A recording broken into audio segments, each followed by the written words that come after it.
Live from the chicken wing capital of the world, Buffalo, New York.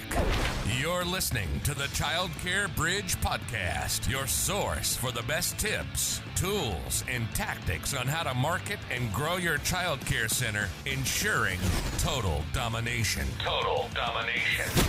This is the Child Care Bridge, and this is your host, Michael Tasner.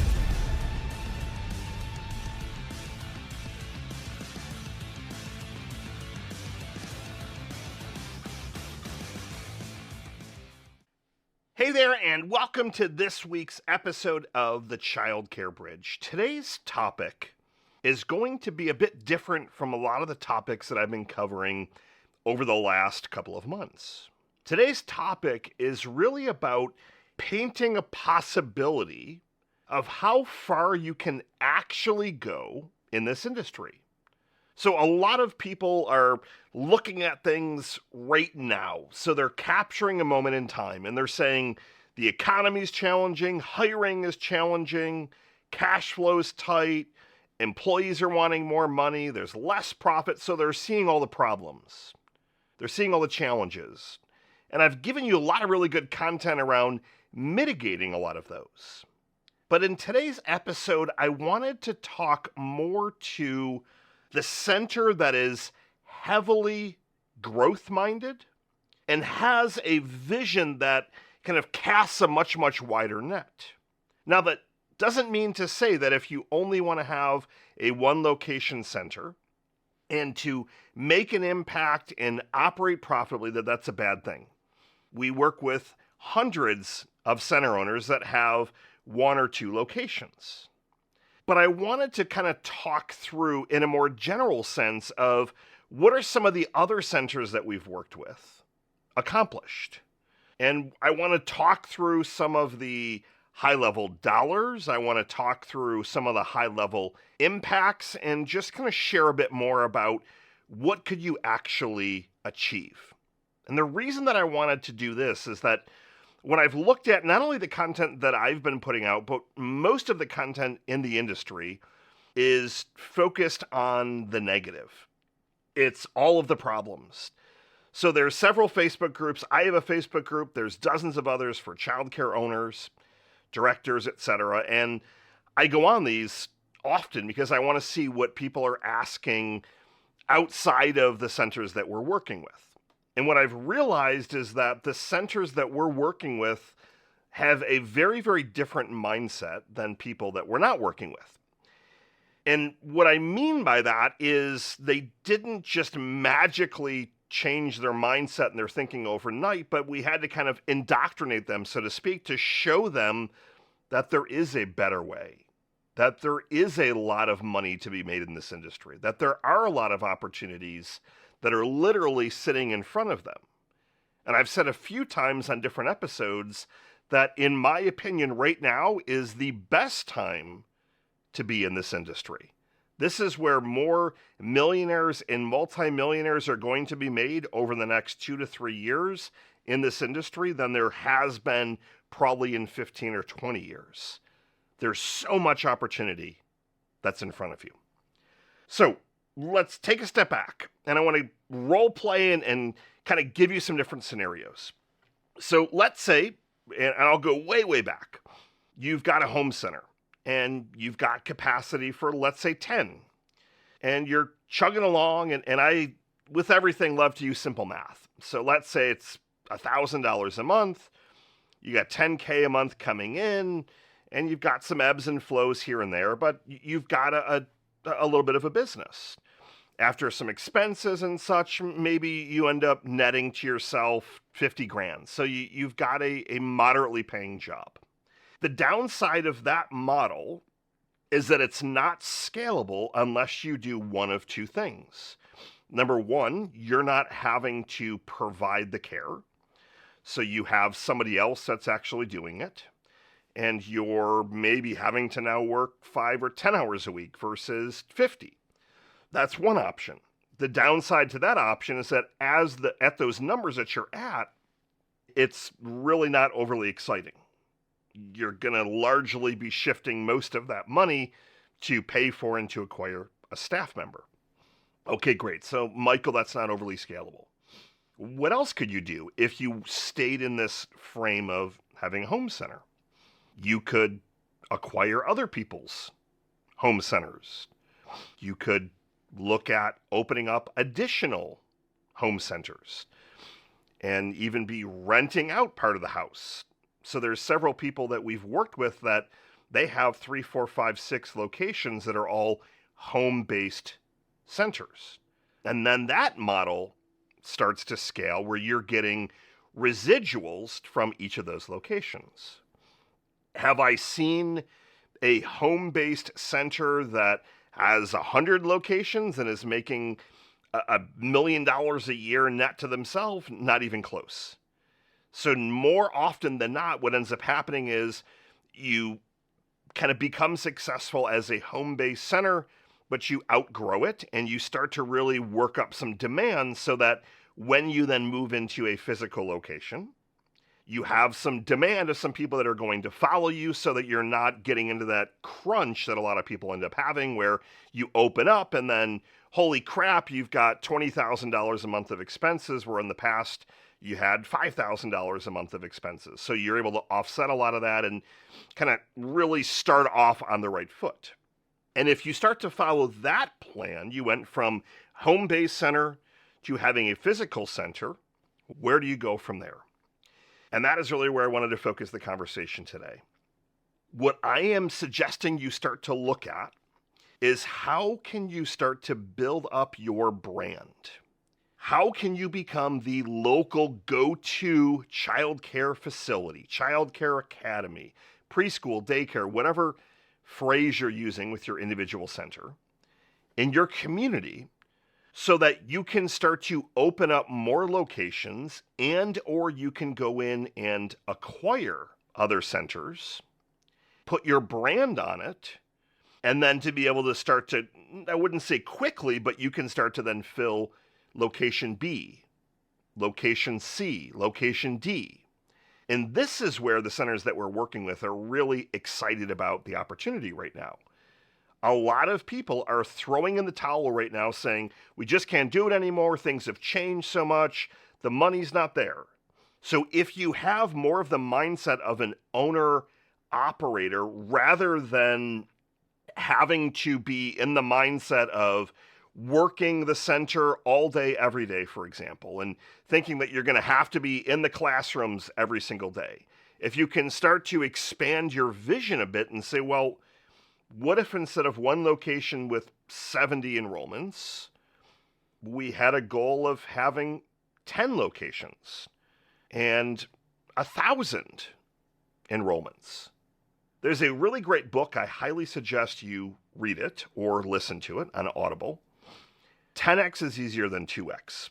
And this has really changed my mindset exponentially around how fast I can grow, but also what I can continue to teach and train the centers that we're working with around growth. So a lot of people think that buying a business is a very scary thing, but what's great about this industry is that you've got predictable cash flow.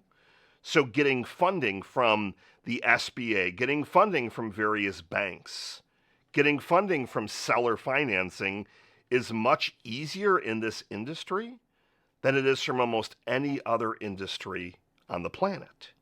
If they have enrollments already, you're able to look at the numbers and show the bank that it's a great bet. And if you're taking up the strategies that I've taught you in previous episodes, you're going to start to raise your tuition so that you're operating a more profitable center. And you're operating with the end in mind, and the end in mind is make profits, and then you can start to take those profits and or funnel some into a couple of different accounts, and then use that to buy your next location and your next location.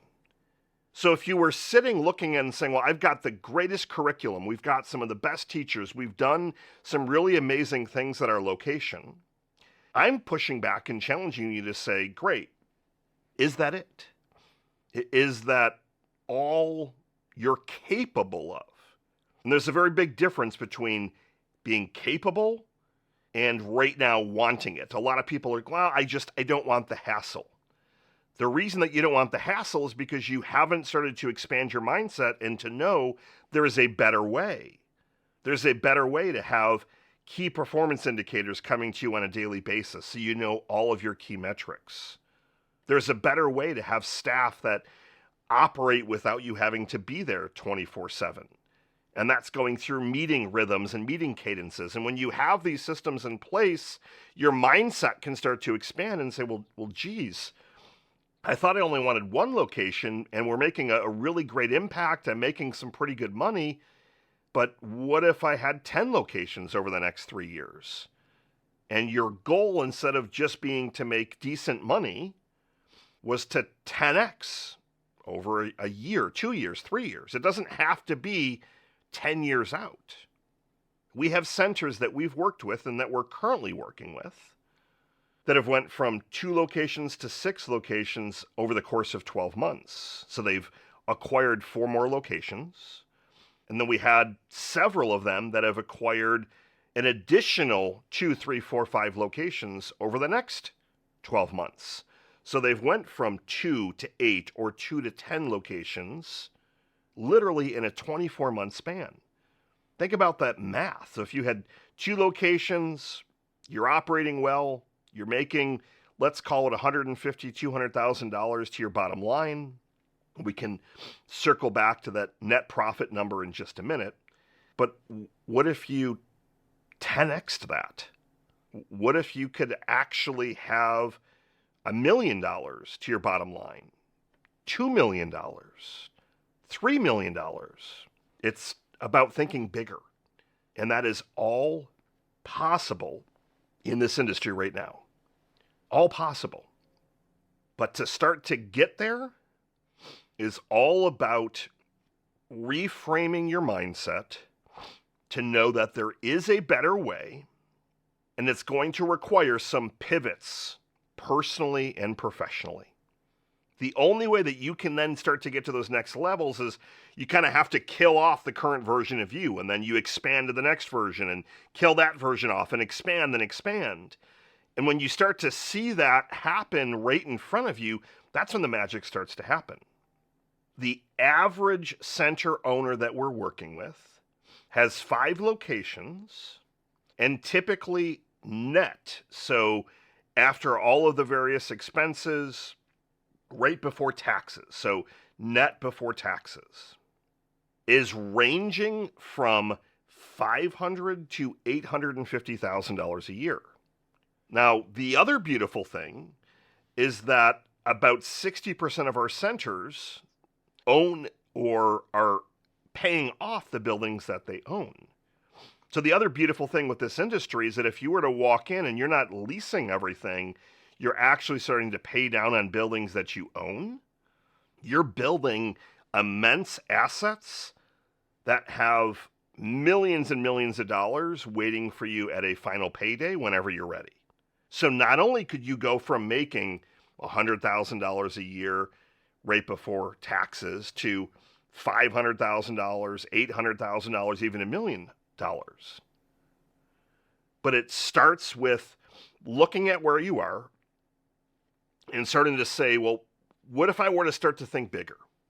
What if I were to take away all the limiting beliefs that I currently have about what's currently being done, where things are, this isn't working, that's not working. You pause all that stuff and you say, well, what if? What if I went from where I am to 10x over 3 years or 2 years, whatever timeline works for you? You've got to kind of get those first couple of acquisitions or new locations under your belt before you go from 1 to 10 locations. But once you start to get the rhythm and you do 2 or 3, it becomes very, very easy. And then there's formulas. There's artificial intelligence tools that I'm more than happy to share with you that can start to size up where there's demand. So now I want you to think even bigger. What if you started to license your methodologies, your curriculum, because you've got something special? You license your brand. It doesn't have to be a big franchise like a Goddard or a Primrose that then licenses and has thousands of locations. But what if you licensed and you started to have a few locations pop up that are nowhere near where you're located? I'm a huge fan of intellectual property, and as you're building out unique things to your business and building out unique things to your brand, that becomes valuable to a lot of other people.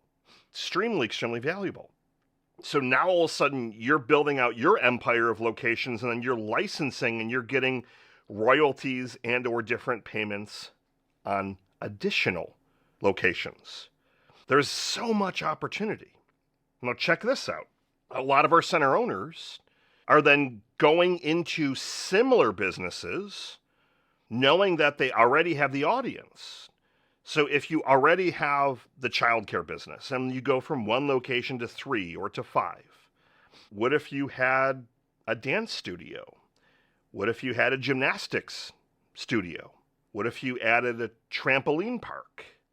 It all goes back to the branding element of once you've really became that go-to, you start to establish your foothold in your community, the sky is the limit. The sky is the limit.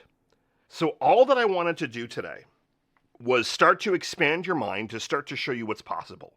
We love working with growth-minded people that want to play a much bigger game than what they're currently playing. They want to make an impact that is 10x what they're currently making.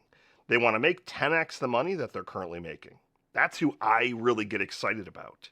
But what I've realized, and hearing feedback, and I listen to dozens of calls every single week from our account managers, and I want to hear the conversations that they're having and some of the challenges, the good, the bad, the ugly.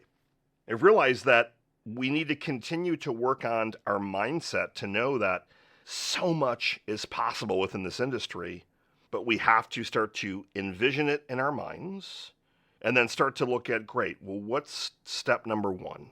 What's the first thing that I need to do? Because if you think about going from where you are to 10x, you're going to overwhelm yourself. But look at what's step 1. Well, maybe step 1 is you need to start cleaning up your brand and get your capacity to completely full, and then to build a wait list, like whatever those first kind of quick hit wins are. But I want you to know that this industry is ripe for the picking and can be extremely, extremely lucrative if that is the path that you want to take. That's the message that I have for you today. As always, thank you for tuning in. Leave some questions, comments, thoughts, ideas. I am at your service. Have a wonderful rest of your day. Good morning, good afternoon, and good night. See ya.